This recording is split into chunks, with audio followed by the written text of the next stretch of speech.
No, thank you very much. Thank you very much.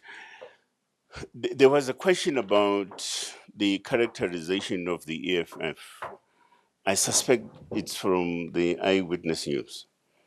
Now, EFF, we don't view it as an enemy. At least part of the strategic formations.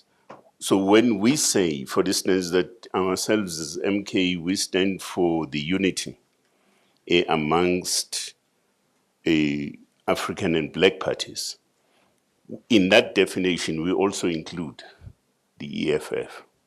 So we will still pursue, and I think it also ties to the question that the gentleman in the front also raised, the question of pursuing our policy stance on the question of rallying a front of all African and Black-based parties towards a common goal, which is reclaiming our dignity and reclaiming our land and reclaiming our humanity.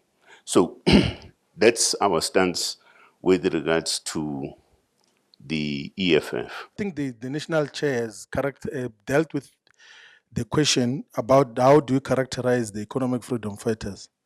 I think that there was a mistaken characterization by the EFF. They once said MK is enemy number one. To realize it was a mistake characterization.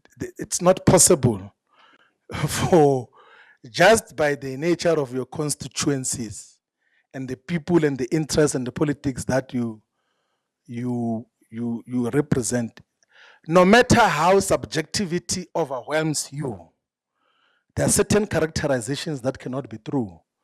No matter how you think of certain individuals in terms of their politics and posture, you have to be able to distinguish as a revolutionary between opponents, between potential strategic allies, and enemy forces. Like, despite the fact, like we know as Mkhonto said, that the ANC is largely in the hands of enemy forces now in terms of its ideological disposition. That is why they've got no problem associating with the enemy forces and forming a government with them, and giving them strategic departments of basic education, of land. But we despite the fact that we know that they are in bed with enemy forces, we didn't characterize the African National Congress as an enemy force. We said it's a contested opponent.